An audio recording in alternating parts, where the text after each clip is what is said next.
Namaste. And welcome to our continuing series, Evenings with Sraddhalu. Namaste.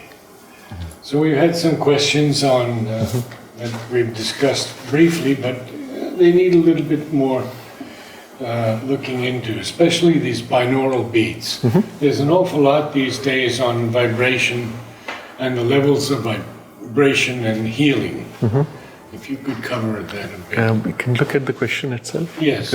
He asked something. He says, what are your thoughts on binaural beats, their utility and effectiveness compared to normal meditation, which we do? Many people upload videos on YouTube claiming that different waves, if listened to in a quiet room with headphones, can help in DNA repair, whole body regeneration, curing illnesses, etc. Is it true? So this is a technology which has been experimented upon for the last, let's say, about 50 years. And it started because in the early studies of the brain waves, they discovered that the entire brain has a kind of a resonance. Each cell is sending out its own signals, clusters of cells have their own signals, portions of the brain light up, another portion, then another portion, and they seem to coordinate sometimes. But the brain as a whole seems to send out an electrical rhythmic pulsation, which is the normal state of our waking consciousness. But when we enter a sleep state, the frequency of the pulsation shifts. And when we enter into a state of deep sleep, it shifts to something else. So there are three categories of brain waves. And I don't remember, unfortunately, which one is which. There's beta, alpha, and theta.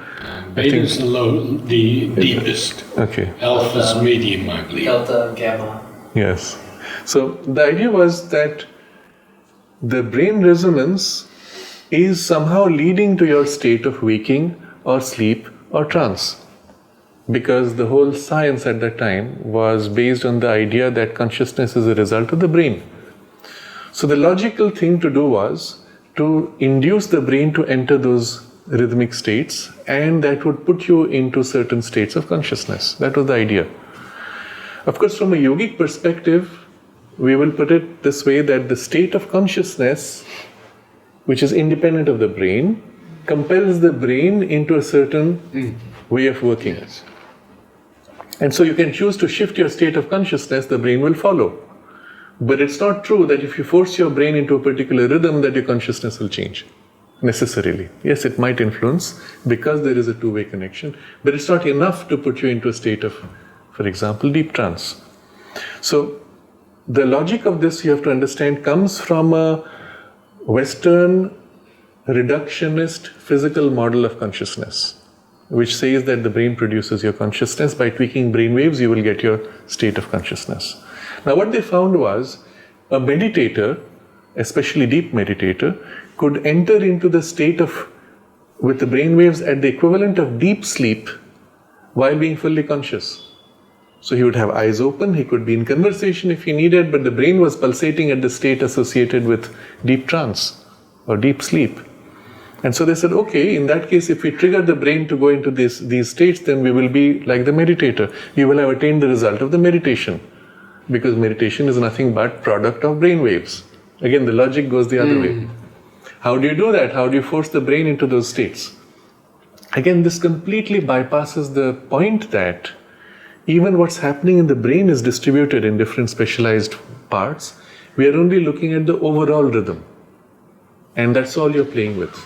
So one way they found was that you could artificially trigger the brain to enter that state by creating sound or sound pulsating at that frequency, which tends to pull the brain into that rhythm. It's as if you're sitting in a room and there's a piece of music that has a certain pace of rhythm. After a while, you'll find you will start in your body moving slightly to that beat. Or if you're speaking, your speech speed will tend to align to that beat If the beat is slow, you'll start speaking slower. If the beat is fast, you'll start speaking faster. If you're eating food, your rhythm of eating will also match the music. So if you go to a fast food joint, you want to eat fast, and the joint wants you to eat fast and get out so that others can come in and take your place. So they have a table without chairs so that you eat standing, and they have music which is fast paced. It goes dit, dit, dit, dit, you eat dit, dit, dit, dit, and you get out dit, dit, dit, dit. What you're doing is so natural to the human body to align itself to a rhythm of something outside because, well, that's how we are. Let's do that to the brain. That was the logic of it. So you can pulse music at the brain frequency, 8 times per second or whatever the frequency required for that particular state you want. Or the problem with 8 times per second is it's too low for you to be able to hear. The lowest sound you can hear and a young person can hear is 20 pulses per second, 20 hertz. Yes. And your brain is pulsating at 8 hertz or 6 hertz or 10 hertz depending on states. So you can't hear it. How do you get the brain to hear it? So the trick they used was this. You play a piece of music on the right ear and the same music on the left ear, but you process the sound waves of the music to be off in frequency by 8 hertz. So the result is the two sounds going in creates inside the brain which is listening a combination that pulses at 8 hertz. So the brain can physically hear the sound because it's coming in at a frequency that your ears can absorb. But in the brain, when it tries to align the left and right ear signals, it finds itself pulsing in 8 hertz. That's called binaural beat. That's why binaural, 2 ears, and the beat produced by the combination of 2 ears. So this is then there are variations to this. Instead of having a frequency change, they will make a change in the phase of the wave. So the sound, because it can sound odd if you hear music with a different frequency, it sounds odd. So what they do is they take the same frequency, but they shift the wave of what comes in the ear, left ear and right ear by slight shift of the phase, which makes for a combination which is 8 hertz again. Now, when it comes in at 8 hertz, you can do more things and interesting things also. All this which is being done, you cannot hear consciously. That is, your conscious part of the mind is only hearing the music. Oh, it's a beautiful orchestral piece. But in the brain, which is processing the sounds and trying to align the two to figure out where the sound is coming from for the 3D effect, the brain ends up hearing the 8 pulse beat and tends them to synchronize to this 8 beats per second and tends to put you into a state corresponding to what it's used to in terms of consciousness. So if it's a frequency associated with sleep, then you tend to get sleepy. If it's a frequency associated with deep sleep or trance state or deep meditation, then you tend to become as if interiorized, but because you're listening to the music, you're also awake. So they'll say, we have now got your brain to the state of the meditator. Now, if meditation was only an issue of slight shift of awareness or slight deepening of awareness, it would be true. But what the brain is registering is only the most superficial effect of the meditative shift. In the meditation, you could go into much deeper or higher or altered states altogether, which will not reflect on the brain. All that the brain will reflect is, oh, this is deep, steep state, and so the brain slows down or goes into a semi-trance-like state. The rest, of course, is inaccessible. So what you can do with this binaural beat is to put your brain into that state to a certain degree. Again, to a degree, you can of course will it away and reverse that effect consciously, because consciousness comes first, brain is second. So your state and your intention when you use binaural beats makes a big difference.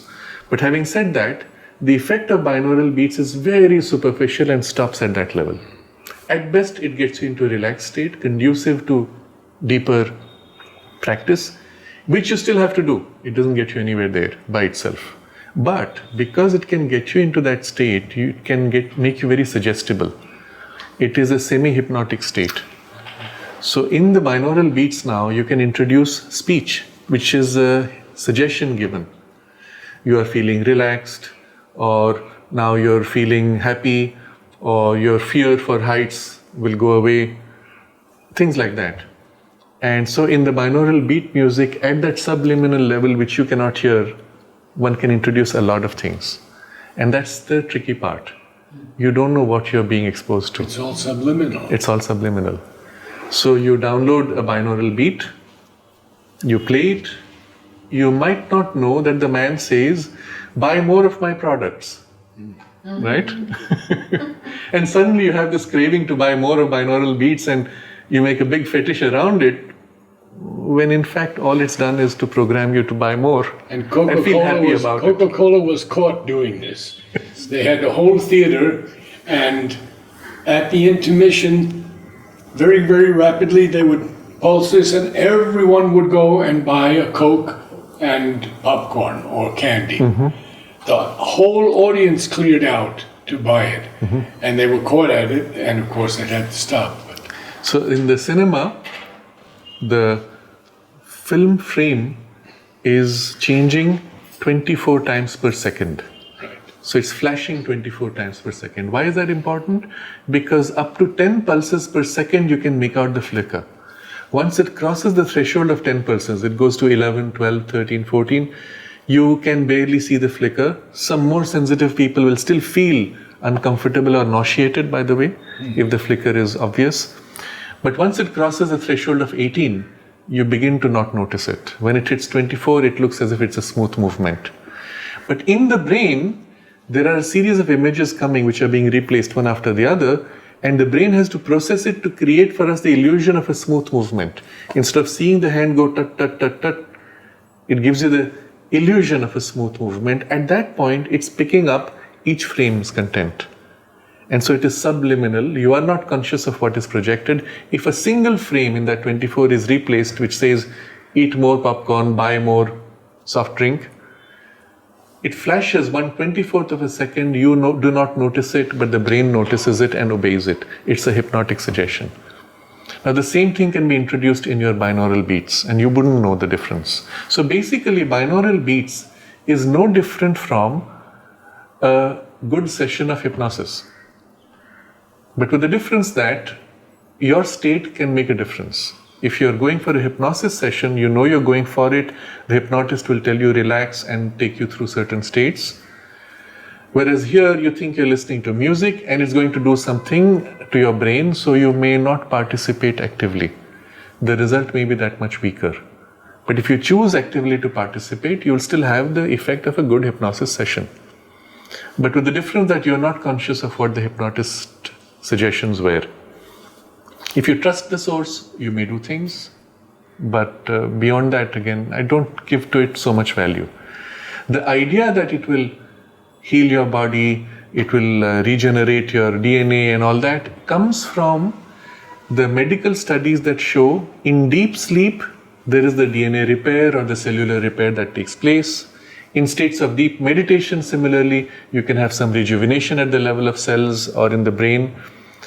So what they're saying is, since through binaural beats we will get you to that state, you will get that result, which is a fallacy, because the binaural beat doesn't get you to that state as the deep meditation did. It just gets your brain waving at the same frequency as the deep meditator, but it's not the state of consciousness that has changed. You have not gone deep into meditation. You have not entered closeness to the self, for example, which is what would do the regeneration, the influence of the self or the psychic presence filling you. Just because your brain waves at the same frequency of someone in trance, it doesn't do much. Of course, if you did it with that intention, now I'm going to listen to binaural beats, I'm going to enter into deep relaxation with the intention that it's going to do something good for my cells, and you slide into sleep with that, you just happen to have good sleep because you were relaxed and you did it well, you might just get a refreshing sleep and maybe some cellular regeneration. But how much was the binaural beat helpful to that? Maybe nominally, maybe it helped you to go to sleep by the suggestions or making you relax on some physical level, all of which can be had directly by conscious intention. So I personally don't give too much value to these things. Is it still as important as, a bigger thing as it was in the 90s? We used to get cassettes offered, free cassette to try this, try that. So it was one of the fads during that period, and so it had a big thing. Obviously, the fads don't last when the results are not so effective. If they had been effective, many more people would have been doing it. Certainly they have an effect, but they're not as effective as the promise was. For example, you could use it as a post-hypnotic training for learning a new language. So through binaural beats, if you have instructions for learning a new language, it would be helpful. But then you still have to complement it with an outer study to bridge the outer and inner layers, and that may be useful. The US military does use these binaural beats, but in combination with other consciousness changing technologies, including isolation pods and use of certain chemicals and drugs, etc. But the idea again there is that somehow from outside you can influence the brain and program it. And that to me is inherently a dangerous approach because you don't know what the programmer is doing to you. There are many experiments that the US military did. One of the most well-known institutions which worked on the binaural beats is this Monroe Institute. And they're still the producers of some of the best of this material. We used to get them. Yes, exactly. And it still is the hub for a lot of the deep training that the military uses, which involves these hypnotic and post-hypnotic suggestions. So they use them, for example, for veterans who have some trauma, and they can use combinations of these to help them adapt to the trauma and change them. But my simple solution there would be teach them practice of deep meditation, you will get far better results. But in the absence of that, this is certainly a much better way than taking them to through psychotherapy, which may be Freudian based and therefore not very helpful. This would be perhaps more effective than that, but less effective than a direct practice of deep meditation. Since it was also an institution that was used by some of the military intelligence and the CIA, we don't know what else they put into their tapes. And the technology they put out in the tapes, of course, is the most rudimentary. The more advanced things they keep for their own internal uses. This is just to give you a background of the technology itself. But once you understand what it does, you can do much more by a conscious deepening of your state through concentration and meditation.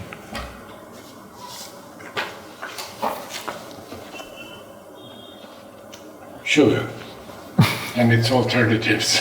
So please read the question, which is important. In one of the discussions, you mentioned that white sugar is very harmful for our body, but you did not tell us what could be the healthy alternative of sugar, like jaggery or honey. Or sugar coming from jaggery or honey will also be harmful to the body? So we recognize different categories of sugar, and the most damaging is the white sugar. Brown sugar having at least some elements of minerals and vitamins, which would be part of the original sugarcane juice. Honey having even more. Jaggery also better, close enough to honey. But all of these still don't address the question of why do you need so much sugar? Do you actually need so much sugar? And we realize that this excessive use of sugar is a recent phenomenon which goes back, let's say, about 50 years. The use of sugar, and this is a documentation which you will find online, the use of sugar per decade has been dramatically increasing in the last 50 years. And it's in a large part because of the propaganda of the sugar industry, the sugar lobby, which needs you to buy more and more. And just think about this. Every child, let's say a child is visiting you, what are you going to give him as a gift? A toy or sweets? Why? Because that's done. There's even a song which is in a children's book in India, in Tamil, which says, it's a song to a child. little girl, can I give you a balloon or sweets? And somehow it's programmed to children early on that this is what you should like, this is what you should crave. You go to a children's party full of sugary sweets. You go on the beach with a family, let's say, and for the children you have the balloon and then a whole range of sweets. And the adults don't eat so much sweet, but the children are made to. That's all you're given. And so you've been programmed early on, not recognizing that pure form of sugar is actually more addictive than cocaine. Getting into the human body, it creates and triggers the addiction response, and after a while the child craves it. The child demands it. And if you refuse it, the child goes through withdrawal symptoms which involve a lot of psychological problems. The child suddenly becomes extremely anxious, angry, and the parents say, but why would I do that? I just give the child more sugar, finished. Not realizing that you've just programmed an addictive behavior in the child which is damaging to the health for the rest of your life. In the 70s, when heart disease began to increase dramatically, every evidence, every study showed that it was linked to sugar. The sugar lobby paid the doctors and paid for studies that linked heart disease to fat and created a new parameter of cholesterol control, which was completely fake, totally unnecessary. And that's why, even cholesterol, it shoots up, modifies in your blood all the time according to what you eat. None of it causes heart disease. It's the sugar inside which triggers a response inside the veins, which is an irritation, and the irritation response makes for cholesterol to latch on to the irritated part and build that layer which causes the hardening of the arteries and so on. But the trigger is the sugar and the inflammation it produces.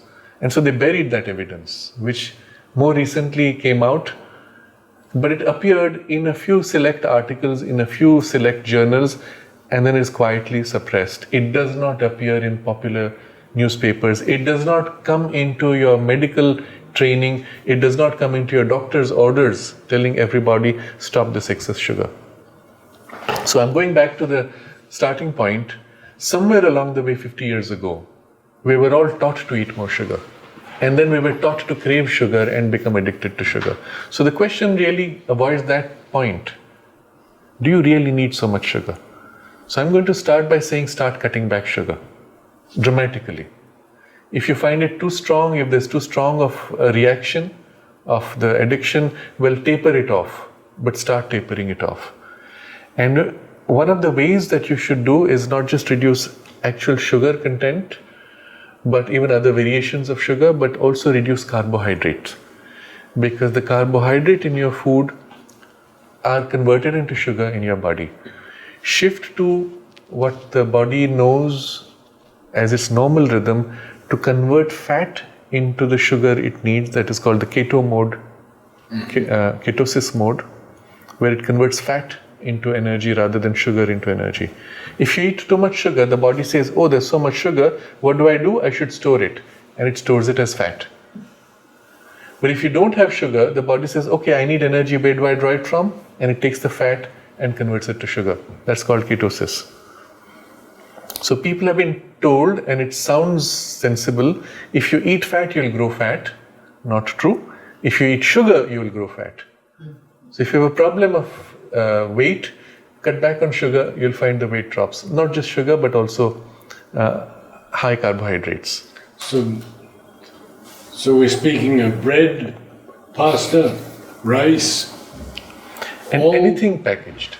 Anything packaged, if you look at the quantum of sugar and quantum of salt, it's extremely high. You may not taste it. They even introduce chemicals that prevent you from tasting the sugar, but they push sugar because that's what makes you crave and addicts you to that food. It's interesting how the whole thing is turned into a science of how to get people addicted to the food you make. So you take any plastic packaged food, look at carbohydrate content, sugar content, salt content. And because now they're required by law to mention it, and in proportion to daily serving, recommended serving, you will find for a bag of chips, for example, the salt level will be 20% of your daily input or 50% of your daily salt content. So if you eat a bag of chips, that's already 50% of your day's salt. If you now eat normal food, your total has gone way beyond recommended levels. So when you look at those numbers, they seem to be well within daily consumption. But what you don't see is the full picture of the day's food, where everything now becomes excess. And if you take 2 packets of chips, you've already crossed your day's limit in terms of salt alone. Don't eat any more salt rest of the day. Can you do that? You can't. It's already part of the food. And the same for sugars and carbohydrates. People don't realize how much carbohydrate is actually going inside their system. And again, especially with packaged foods, where these are increased deliberately. In the ashram dining room, a lot of sugar is consumed.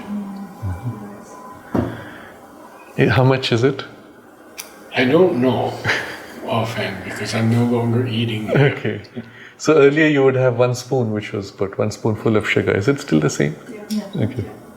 So 1 spoonful of sugar in your milk or in your yogurt, and that's already high. Do you actually need so much? And maybe you just stop taking it for a few days, allow for the craving to subside, and then you will just find that your body is quite happy with it. It doesn't need it. But you will have to start reviewing the whole relationship with sugar all the way from childhood onward.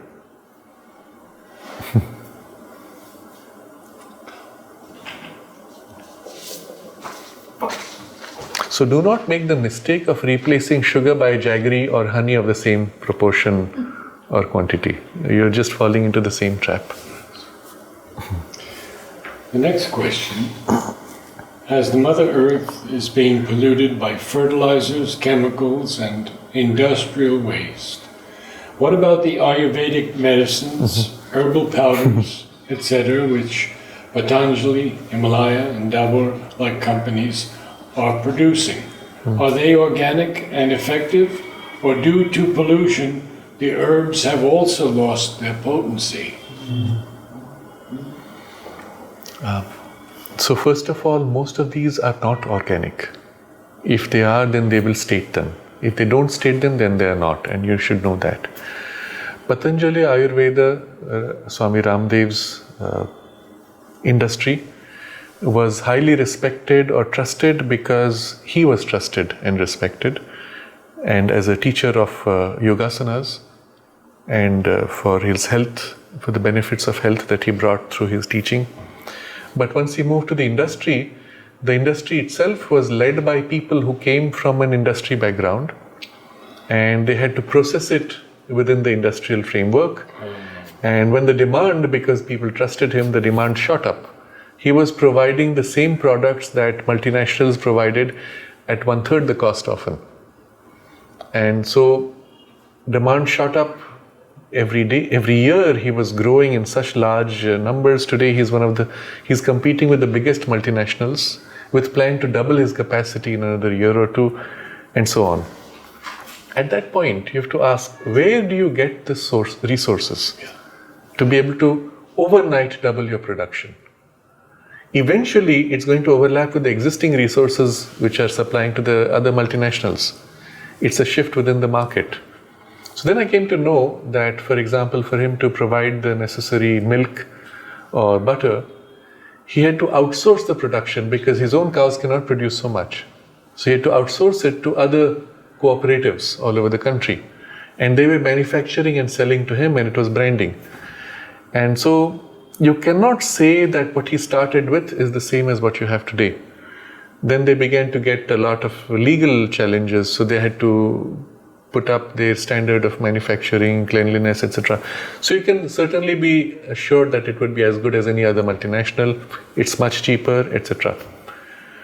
But does it follow the process necessary in the way an Ayurvedic product would need to be made? I don't know. Because certain standards of modern hygiene require that anything that you sell has to be pasteurized, for example.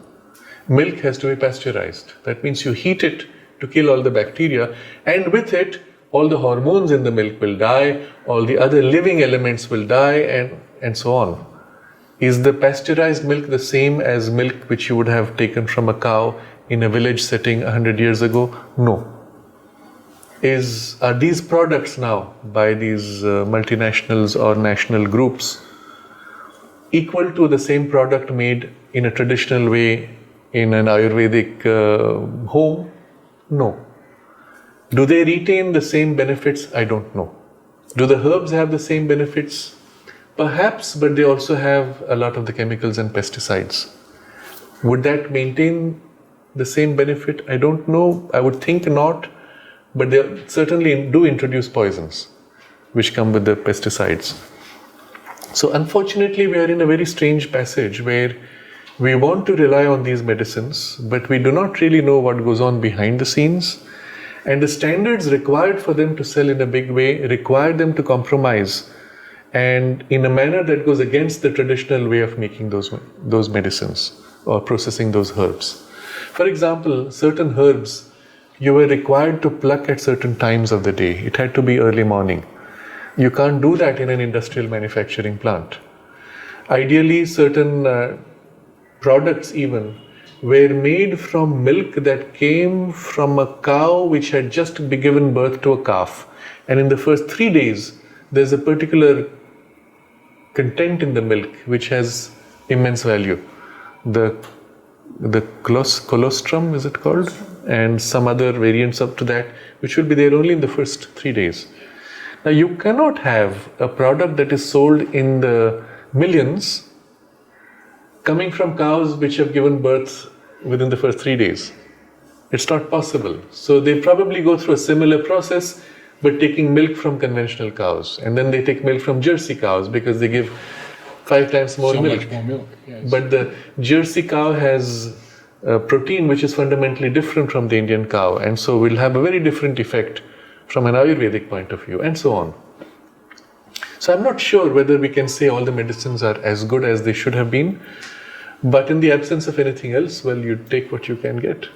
We have a mutual friend who tells us that he has to source herbs from all over the world and find the right place, elevation and everything to make And his they're more potions. expensive as a result. And they're more expensive. And so they can't be available to everybody. There are, though, in reaction to this situation where quality and then traditional standards not being met. You've met international production standards, but not traditional production standards. So in response to this situation, a lot of people are turning to the more conventional approach.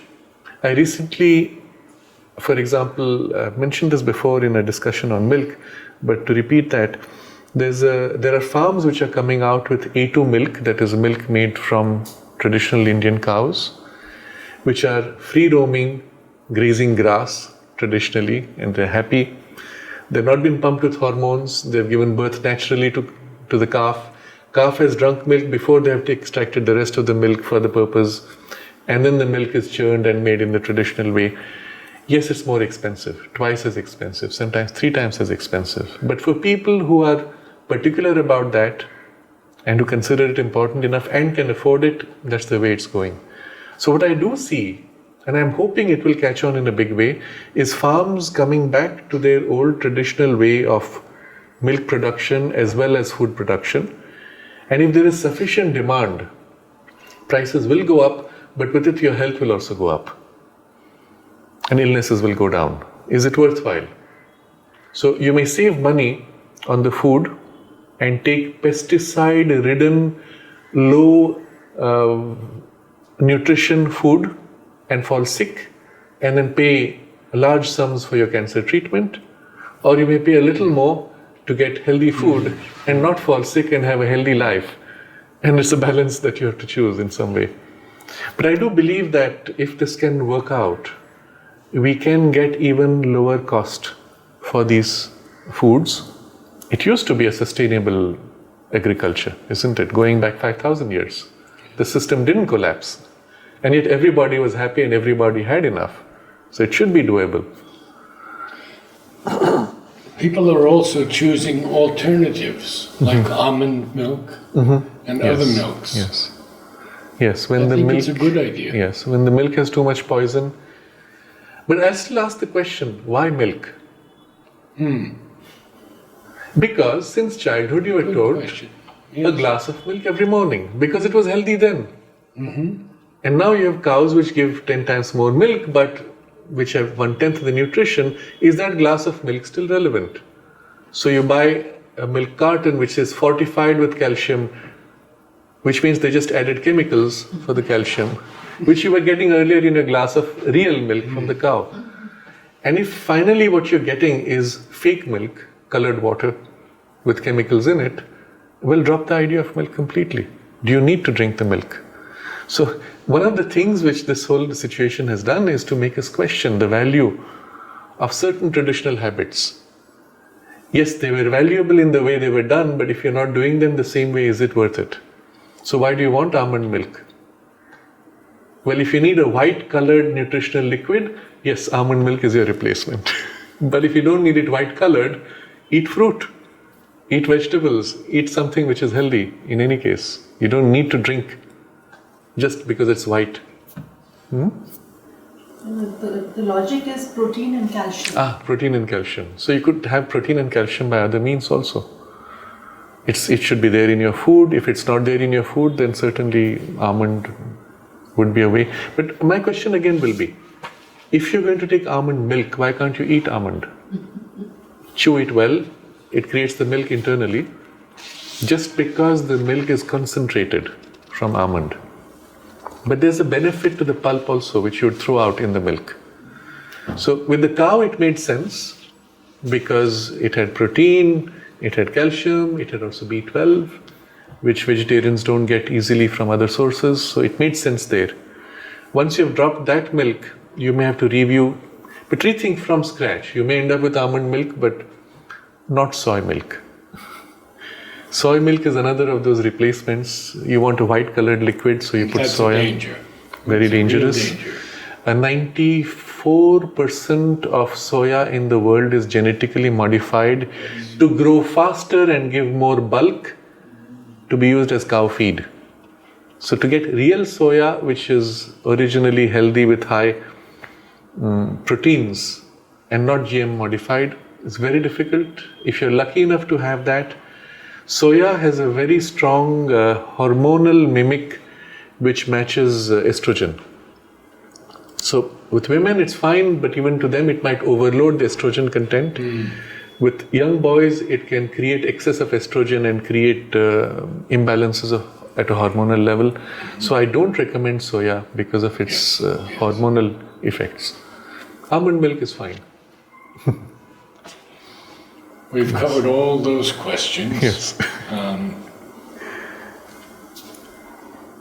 Do we have any questions from the audience? Yes. Tofu has been is very popular in the southeastern countries. Yes.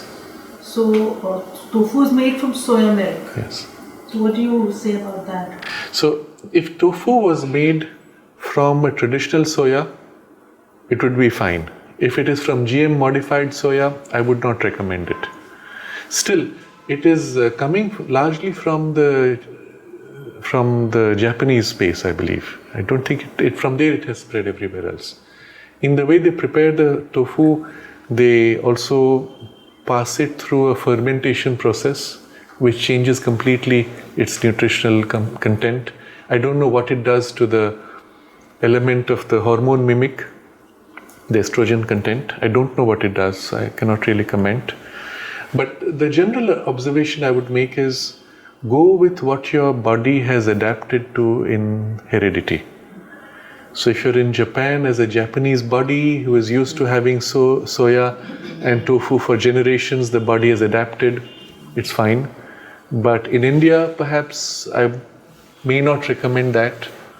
Or if you have a major problem with enough nutrition, take a little bit. Take many other things. There are many sources to get whatever you need nutritionally. We have a lot of millets, for example, which are very high in protein and other components. And you need not have any sense of lack in nutrition if you go with those traditional grains. What I find though, if you go to a hotel, you will see this. Every hotel has exactly the same standard breakfast spread. If you go to any house, you find the same hotel culture spreading in. Cornflakes with milk. Why? You were programmed through your advertisements, through whatever culture. And in the US now it's already gone down 2 generations, cornflakes, right? Oh yes. At least 2 generations, maybe more. In India it's become the first or second generation. And I was surprised when I saw this first happening in 1991-92 with television. You had these advertisements for noodles. And there was a brand which came from the US, I believe, Maggi noodles. And they were aiming straight at children. Those children are now the parents who are feeding what they ate to their children. So they've got into the system. But if you ask yourself, why should you have noodles for breakfast? When we had already a traditional breakfast spread, and you threw that out for these cornflakes, which you have to buy, and they soak up in the milk to become large so that you feel a soggy mass. If you actually see the actual weight of food you ate, it was very little, for which you paid so much. It's actually 5 times more expensive for nutritional value which is relatively poor and unreliable. So it's useful to review what our traditional foods were for breakfast or for other things. Most of them relied on many of these millets, which are now considered poor man's food. Poor man's food because it's nutritious. With less quantum, you get more nutrition. Please make it part of your rich man's food also. Isn't corn very highly genetically modified also? Corn, unfortunately, has been highly modified genetically, and particularly what comes from the US. And it comes inside your chips or other processed foods, and they're all genetically modified. If they're locally grown, they may not be so modified, and they don't make for good popcorn, by the way. It's the GM modified ones which have been modified for high starch to make good popcorn, which pops nicely. I'd like to ask a final question outside of the food section. The importance or value of satsang in the integral yoga. She's also another question. That's a small question. Yes, surely. About white rice. Yes. I had in Norway, the parents don't allow to eat children special white rice because they have heavy metals absorbed. Yes. Rice absorbs heavy metals. There are many plants which are very good for chelating metals, that is, they absorb the metal out of the soil, purifying the soil. But if as a result you eat the plant, then you're eating the heavy metals. It's not very helpful for us. And rice has been associated also with arsenic. It absorbs arsenic. And a lot of people in India who eat rice have arsenic poisoning. I found I had high levels of arsenic, for example, and my entire rice supply was from the ashram dining room only. And I had high levels of arsenic. I wonder what it is for the rest of the ashram. Nobody tests us. So until you have an illness, nobody tests you. And even if you have an illness, they test you for the things associated with the illness, not for the heavy metal poisoning or arsenic poisoning, which might be the root cause of the illness, right? So you have to check. And I would want this to be done ideally by the government. The government should be setting these standards and verifying the food supplies and demanding that people in their production should maintain this. The common man cannot be checking. It's too expensive. There was one question earlier which you had raised also about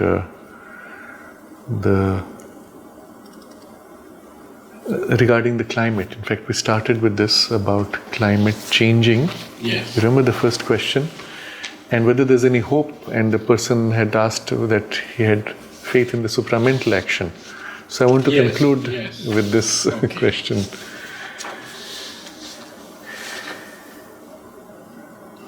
The supramental force is inherently a force of oneness, which is the origin of all this multiplicity that is the cosmos. And so everything that exists is an aspect of itself. Everything that appears in contradiction is also an aspect of itself.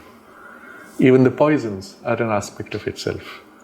And so the action of the supramental force can use anything and everything, including the poisons, to its use for hastening evolution. So it's not to say that the poisoning should be ignored or encouraged, but it is to say that in spite of the poisoning, what the supramental consciousness has to do, it will use it. For example, the poisoning can be used to trigger people to wake up sooner. Isn't it? The fact that we see sickness increasing so dramatically, and it happens so dramatically that within 5 years you find many of your relatives fall sick, is enough to provoke a reaction to say, enough, we put a stop here. And maybe that's what we need. Or even the poison entering the biology may be used, if the body is already under influence of the supramental, may be used to its benefit. Unfortunately, right now the bodies are not under influence of the supramental. At best, our minds are under influence, and that too indirectly. And so at that level, it will only help to change thought patterns and help people wake up at least in knowledge and in awareness. But Mother spoke of the effect of the supramental on the physical, in physical matter. She was asked specifically this question: what will be the first signs that the supramental is working in matter? Because it starts working top down, working upon that which is most plastic, most responsive to it. It'll act in the mind first, and then the vital, and then the physical eventually, or through the mind reach into the physical. So what are the first signs? And she spoke of two things. First, the change in weather patterns, and the second, the change in the human body. And in the weather patterns, she said that the earth will generally become more temperate. The extremes of heat and the extremes of cold will both move towards something more temperate. They will reduce from the extremes. And obviously when this happens, we can expect that there will be a period of adaptation. So we see hot places becoming cooler, cold places becoming warmer, and that's part of that overall turn. Now this change does not depend on us. It's an action of the supermind working in matter on a global scale through the weather patterns.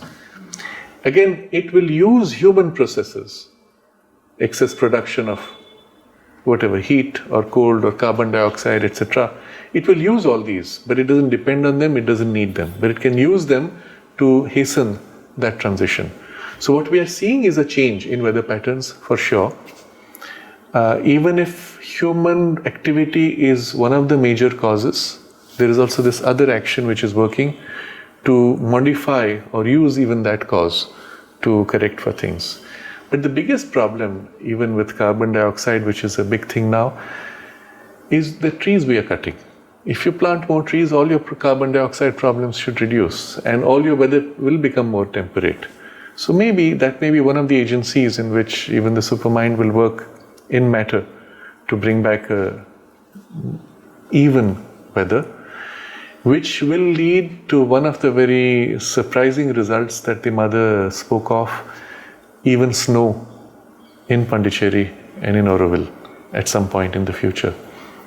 I've mentioned before, the United States military had developed a remote viewing program, and one of the things they were doing was to remote view the future and to anticipate certain trends and then correct for them in their own planning. When they looked far enough, all of them, all the views, all the viewers came up with something so strong as to be a major event, so significant that it was overwhelming for the whole earth. But they couldn't describe what it was. They had scenes or glimpses of it, but they couldn't specify what it was. But after that event, when they looked further, they found all over the earth the weather patterns being more temperate, and people living in greater harmony with nature, and even scenes where human beings and animals were friendly rather than hunting animals. So some kind of a sudden shift which gives a glimpse to another age which matches much closer to what the mother describes of the supramental age. So yes, we are right in holding that hope, because it will happen inevitably.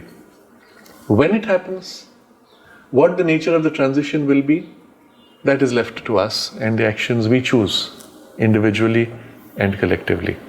So this brings me to the second change which she spoke of, which is the change in the human body, where the body itself, she said, will change in appearance that the difference between the male and the female will become less. The body becoming more androgynous, because the supramental body does not have sexual organs.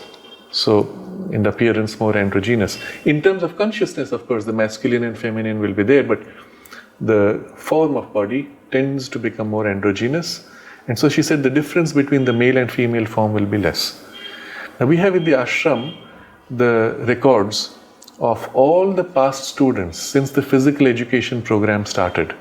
Let's say about 1945 to 50.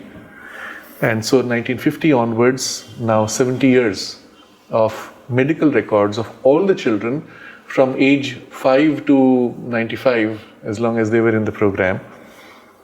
We put all that data on the computer, and then they did a study of trends. What they found was the average age of all the children is growing. Straight line. It's not sudden bursts. Straight line. Decade to decade, it's just growing. The average height of all the children is growing in a straight line. Boys are growing taller, girls are growing taller. So the line of boys growing taller, line of girls growing taller, both are straight line, but the gap between the two is narrowing.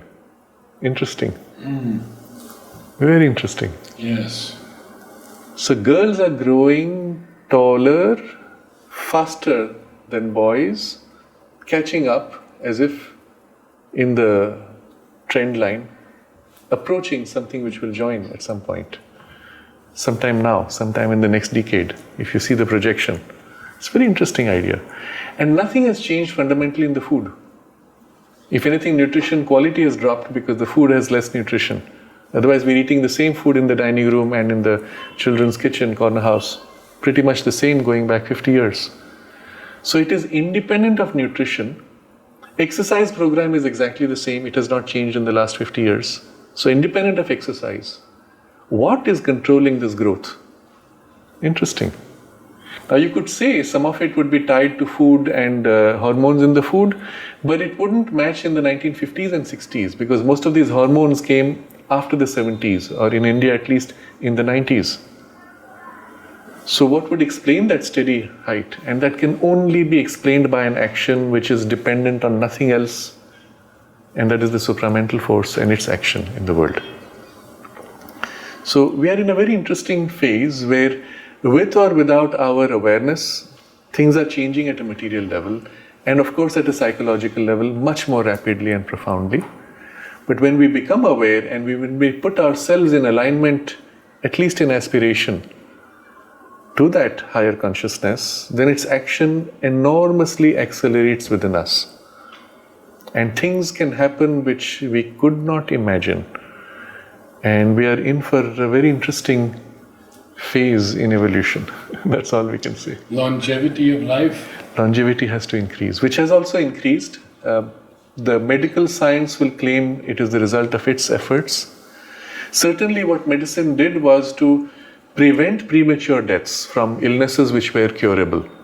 But having done that, it doesn't in itself offer anything for longevity. Longevity could come from better lifestyle, better nutrition, but both of these have dropped. In fact, we have more sicknesses than ever before. And yet longevity has increased. So I would say it is not because of the medicines, it is because of the action of this force. And one simple evidence for that, again going back to our database, the average lifespan in the ashram is well above the average lifespan in India or the rest of the world. And the only reason you can give to that with food which is relatively simpler, the only explanation you can give is less stressful life, maybe. But again, we have people living elsewhere with a less stressful life doesn't mean they live longer. And so we will say, this being a focal point for the supramental force, it would be because of the supramental action. However indirect, but it is working on the biology in a way as to extend the lifespan. We had 2 people in a community of 1,500. We had 2 people who hit 107, isn't it? Yes. And for most people to pass away before 80, we say, well, that was early. We would expect them to hit about 90 at least. So it shows that something is happening. But it happens everywhere because the action of the supramental force is everywhere. The difference is only here is a community where the action was amplified because of the conscious aspiration of the people. And you can do that wherever you are in your individual life.